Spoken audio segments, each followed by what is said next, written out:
चलिए बड़ी खबर के साथ शुरुआत कर रहे हैं। आज से 2 दिन के भारत दौरे पर राष्ट्रपति पुतिन शाम 6 बजे दिल्ली पहुंचेंगे। राष्ट्रपति पुतिन, उनके साथ 7 मंत्रियों का डेलीगेशन भी आएगा। सबसे पहले पीएम मोदी से मुलाकात करेंगे राष्ट्रपति व्लादिमीर पुतिन। 5 दिसंबर को यानी कल भारत रूस में द्विपक्षीय बातचीत होगी। तो 2 दिवसीय ये दौरा बेहद महत्वपूर्ण कहा जा रहा है प्रधानमंत्री नरेंद्र मोदी और राष्ट्रपति व्लादिमीर पुतिन के बीच। आज शाम 6 बजे वो भारत पहुंचेंगे और सबसे पहले उनकी मुलाकात सीधा प्रधानमंत्री नरेंद्र मोदी से होगी और उनके सम्मान में यहां प्रधानमंत्री की तरफ से प्राइवेट डिनर का आयोजन किया गया है।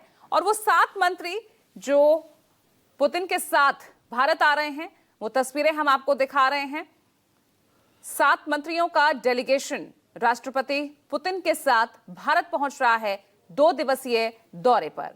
तस्वीरें आप देख रहे हैं, ये 7 मंत्रियों का डेलीगेशन तो बेहद महत्वपूर्ण रहने वाला है ये 2 दिवसीय दौरा, जिसमें रूसी राष्ट्रपति पुतिन से प्रधानमंत्री नरेंद्र मोदी की ये मुलाकात। 7 मंत्रियों का ये डेलीगेशन आज पहुंच रहा है शाम 6 बजे। तमाम तैयारियां जो है वो कर ली गई हैं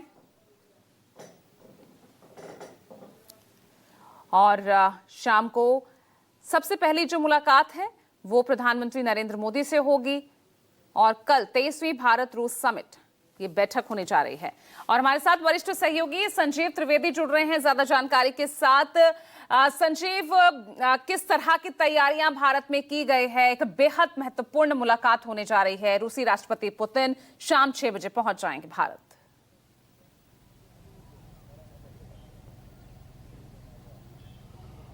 जहाँ देखिए, ये एक बहुप्रतीक्षित यात्रा है। काफ़ी दिनों से इस यात्रा का इंतज़ार हो रहा था और दोनों देशों के लिए ये सांकेतिक महत्व रखता है अपने अपने तरीके से। आप जानती हैं, वैसे दौरे तो होते ही रहते हैं, बड़े बड़े देशों के राष्ट्राध्यक्ष एक दूसरे के यहाँ जाते ही रहते हैं, पर इस दौरे का महत्व अपने आप में बहुत ही ज़्यादा है और उसको समझने के लिए हमें उस कंटेक्स्ट को ज़रा समझना पड़ेगा जिस संदर्भ में ये यात्रा की जा रही है। आप आज की तारीख में जानती हैं कि राष्ट्रपति पुतिन एक युद्ध में अभी इस वक्त उलझे हुए हैं। यूक्रेन के साथ का युद्ध 3 साल पूरा कर चुका है और शांति प्रयास अभी तक सफल नहीं हुए हैं। और ऐसे में जबकि पूरा यूरोप, पूरा अमेरिका उनके खिलाफ आज की तारीख में है और यहाँ तक कि पिछले दिनों राष्ट्रपति पुतिन को ये धमकी भी जारी करनी पड़ी कि अगर यूरोप चाहता है तो वो युद्ध के लिए तैयार हैं। ऐसे में उनकी निगाहें एशिया की तरफ हैं, मित्रता के लिए, एलाइज के लिए, पार्टनर्स के लिए। वो अब यूरोप और अमेरिका की तरफ नहीं देख रहे हैं बल्कि वो एशिया की तरफ देख रहे हैं। और हम सब जानते हैं कि एशिया में उनका एक बड़ा पार्टनर चीन है और दूसरा बड़ा पार्टनर भारत। तो आप देखिए, इस संदर्भ में इस पूरी यात्रा को देखना पड़ेगा। क्या समझौते होते हैं या और भी क्या बातें होती हैं, वो अपने आप में अलहदा हैं, वो तो है ही। लेकिन सबसे बड़ी बात यह है कि आज की तारीख में पुतिन के पास एशिया में ही 2 बड़े पार्टनर्स हैं, जिसमें से एक भारत है जिसकी यात्रा वो करने जा रहे हैं।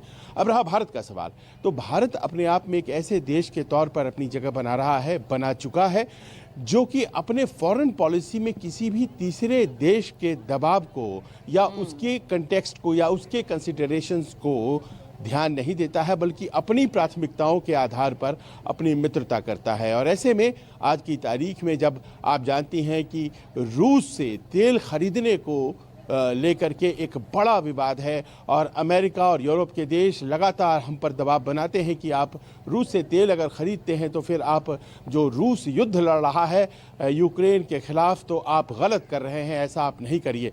लेकिन हमने अपनी प्राथमिकताओं को सर्वोच्च रखा और हम लोगों ने साबित किया कि देखिए, हमारे जो हित हैं वो सबसे अहम है और हमने मित्रता भी इसी हिसाब से कायम रखी। जब सब ने रूस से मुंह मोड़ लिया तो भी भारत खड़ा था रूस के लिए और रूस भारत के लिए इसी बात को लेकर के हमेशा से ऋणी रहा है। हमने भी कई मौक़ों पर रूस का जो साथ दिया है, रूस ने भी इतिहास साक्षी है, हमें बहुत साथ दिया है और हमारी जो अपनी एक मित्रता है वो इतिहास साक्षी है कि वो अपने आप में हर टेस्ट ऑफ टाइम को विथस्टैंड करके आगे बढ़ी है। और आज की तारीख में जब राष्ट्रपति पुतिन यहाँ आ रहे हैं तो जाहिर है कि उसी पर एक और मुहर लगने जा रही है। राष्ट्रपति पुतिन भारत के मित्र हैं, लंबे समय से वो राष्ट्राध्यक्ष हैं रूस के, और आज की तारीख में यहाँ उनका आना न केवल द्विपक्षीय संबंधों को एक संदेश होगा, एक मजबूती देगा, बल्कि पूरी दुनिया को भारत और रूस के इस मित्रता से एक बड़ा संदेश पहुंचेगा। बिल्कुल, एक बड़ा संदेश इस मुलाकात से मिलने जा रहा है दुनिया को। बहुत बहुत शुक्रिया आपका संजीव इस तमाम जानकारी के लिए।